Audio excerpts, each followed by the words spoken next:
पूजा धनंजय मोरे हे नाव पुण्याच्या राजकारणात आज सकाळपासून गाजते। काही तुमच्यावर कोणता दबाव आहे का? तुम्ही माघार घेत आहात?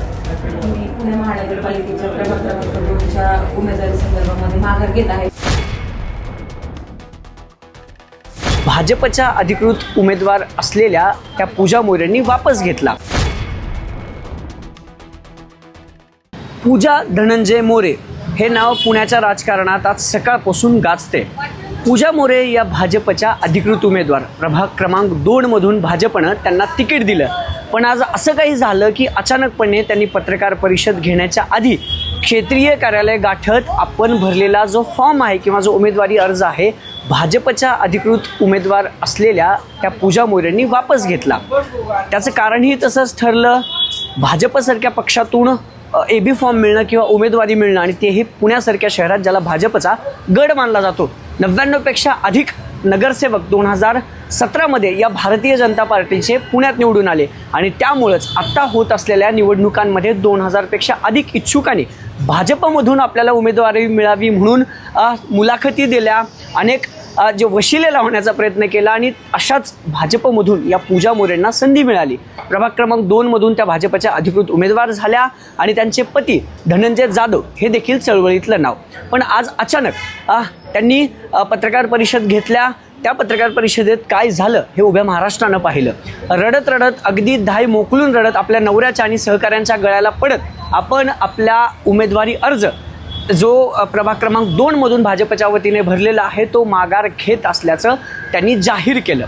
आता सगळ्यानंतर पूजा मोरे नेमके कोण आहेत, त्यांनी एकदमच भाजपचा उमेदवारी अर्ज मागे का घेतला आणि उमेदवारी अर्ज मागे घेतल्यानंतर सुद्धा पक्षात सक्रिय राहून बाकीच्या उमेदवारांना निवडून आणू असा पण का केला, ह्या सगळ्या प्रश्नांची उत्तरं आपण या एक्सप्लेनरमधून पाहणार आहोत। नमस्कार, मी अभिजित, तुम्ही पाहताय न्यूज 18 लोकमतचं डिजिटल प्लॅटफॉर्म। पूजा मोरे 2014-2013 पासून चळवळीत काम करणारी बीडच्या गेवराई तालुक्यातली एक कार्यकर्ती।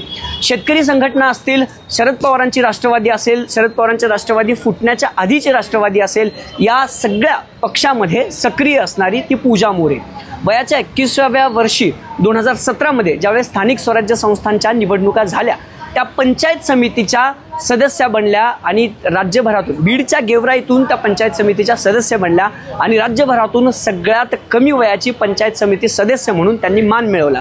पण त्याआधीचा त्यांचा प्रवास कसा होता तर राजीव शेट्टी यांच्या स्वाभिमानी शेतकरी संघटनेत सक्रिय असणाऱ्या या पूजा मोरेंनी अनेक आंदोलनं केली, अनेक चळवळीत सहभाग घेतला, अनेक वेळा आत्तापर्यंत 5 ते 6 राजकीय गुन्हे त्यांच्यावरती दाखल झाले।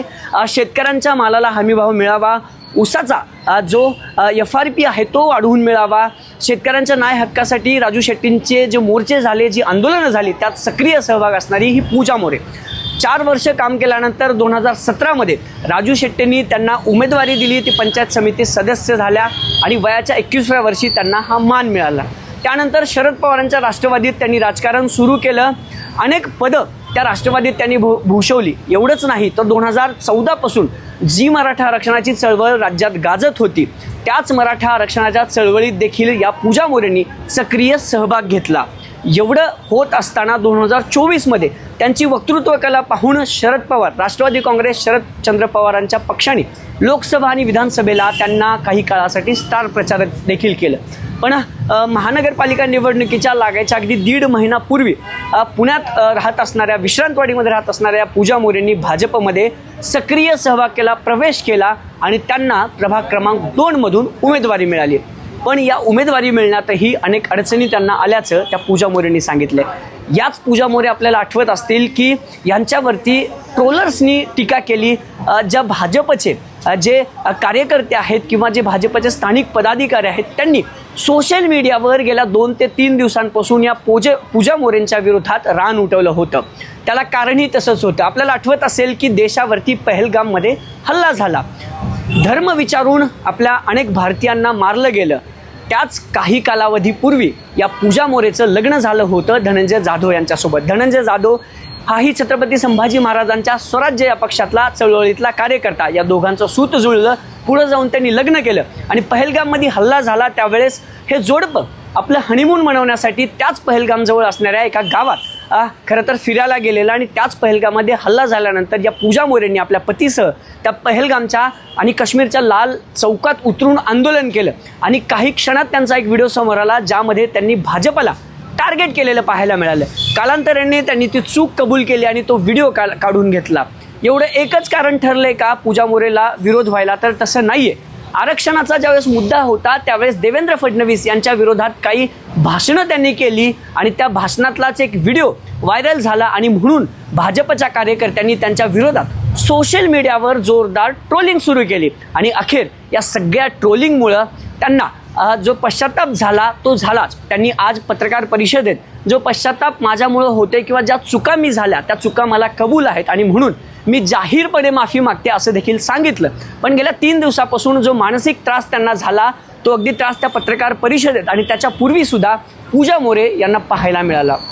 कारण पत्रकार परिषदेच्या आधी त्यांनी आपला जो उमेदवारी अर्ज आहे तो मागे घेतला आणि थेट पत्रकार परिषदेला पोहोचल्या. पण त्यावेळेस अनेक कार्यकर्ते त्यांच्यासाठी इथं थांबले होते आणि त्या ज्यावेळेस आल्या अगदी पतीच्या आणि त्यांच्या कार्यकर्त्यांच्या किंवा त्यांच्या गळ्याला पडून अक्षरशः धाय मोकलून पूजा मोरे रडताना दिसल्या.